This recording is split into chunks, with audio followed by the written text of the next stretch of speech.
Hello, જય શ્રી કૃષ્ણ, જય માતાજી, જય દ્વારકાધીશને હર હર મહાદેવ. તો જો સવારમાં આપણે છે ને મોટું કામ કરી નાખ્યું છે, કારણ કે સાબુદાણાની મમરી પાડવાની હતી. તો આપણે જો સાબુદાણાની મમરી ઓલરેડી થઈ ગઈ છે, આપણે અડધું આખી કમ્પ્લીટ થઈ ગઈ છે. જો મસ્ત, એટલે છે ને શિયાળામાં ખાવાની બહુ મજા આવે આપને. એથી કાંઈક તો સાબુદાણા ને ચોખા બે દરાવી નાખ્યા હતા, ને પછી આજ તો સવારમાં મમરી પાડી નાખી. કાજલબેન ગયા છે અમારે નિશાળે, આજે છે પાણીનો વારો. આપણે શિયાળામાં બહુ ખાવાની મજા આવે આપણી આ મમરી. સવારે નાસ્તામાં જો અસલ ઓલરેડી આપણે અસલ મમરી પડી ગઈ છે. આજે આપણે પાણીનો વારો છે, તો પાણી આપણું આવી ગયું છે.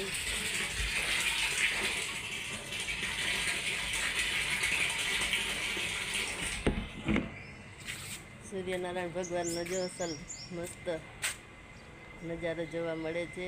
આવો કંઈક વ્યૂ છે આપણે સવારમાં. આપણી મમરી પણ ઓલરેડી પડી ગઈ છે.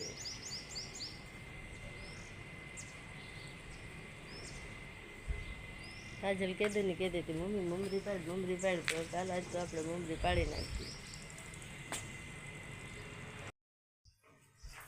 અમારા કાજલબેન આવી ગયા છે નિશાળેથી ભણે.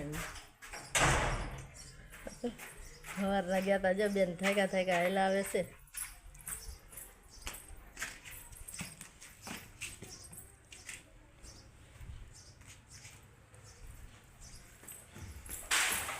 કેમ નિશાળ કેમ ગઈ તમારી કાજલબેન? ગુડ, સારી ગઈ પણ થોડુંક લાઈ ગયું. એવું હોય ગાઈસ કે અમે બધે ઓલું ગેમ રમતા હતા ને, તો હું મારો દા આવ્યો ને એમાં, તો એને દડો ફેંકતા હતા ને મારા ઉપર, તો એને હું થોડી દોડી ને, તો મારો પગ લપસી ગયો ને પડ્યું. તો પછી પડીને તો પછી એને અહીંયા લાગી ગયું, પગ લપસી ગયો. નીચે ઓલી ધોઈડું હોય ને, ધ્યાન રખાય ને તો સો લાગી ગયું, દુખે એવું. એટલે હું જો આપણી વેફર છે ને આ સુકાઈ ગઈ છે, અને મને છે ને ટેવ એવી છે કે ગમે થોડું ખાઈને લો ને તાલો કે હક ના થાય, એટલે થોડીક કરીને આપણે છે ને ખાઈ લઈએ.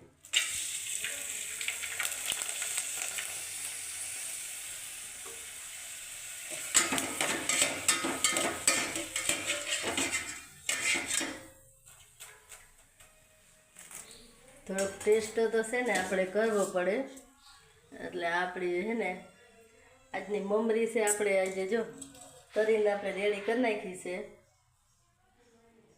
ખાવા માટે. આજને છે ને થોડું ખાવું તો પડે, તાજું. તો ગાઈસ તો હે ને જો આ અમે ટ્યુબ ચોપડી છે, એટલે ધીરે ધીરે સારું થાય છે. તો મમ્મી તમે શું બનાવો? હું તો નવીન જાતનું શાક બનાવું છું, અસલ મસ્તીનું. શેનું બનાવો?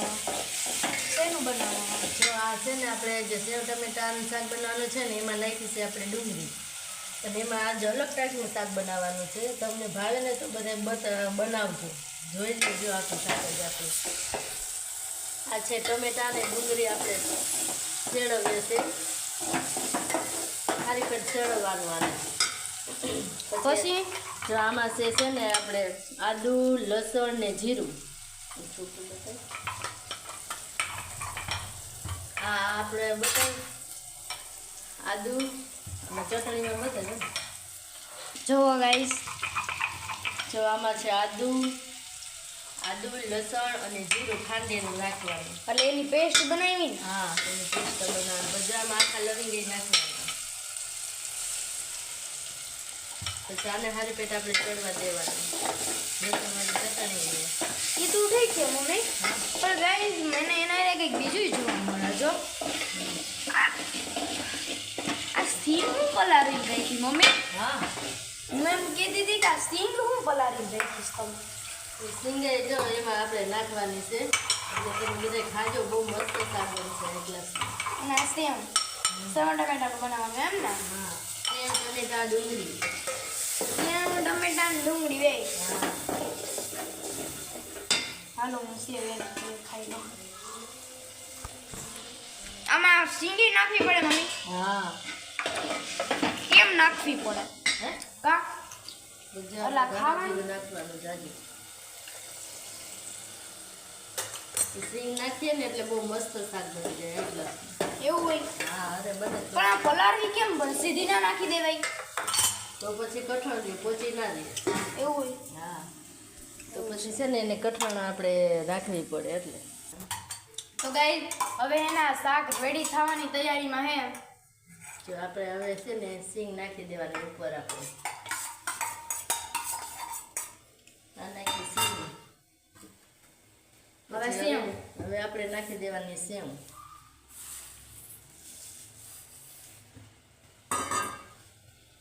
પછી જો મમ્મી થોડીક હલાવશે મને હે ને કઈ હલાવવાનું બહુ ગમે હવે ઢાંકી દેવાનું એમાં થોડું છે ને લીંબુ નાખવાનું 2-3 ટીપા આપણે લીંબુ નાખીએ ને એટલે મસ્ત થાય છે લીંબુ હોય હા લીંબુ નાખવાનું અચ્છા ઓ ધાણાભાજી મારી ફેવરેટ હા મારી તો ઠીક મમ્મી નહીં બહુ ગમે. હવે જો હલાવો. આપણે- હા જો આપણું શાક થઈ ગયું છે રેડી કમ્પ્લીટ તો ગાઈસ જો આપણું શાક અને હવે બની ગયું છે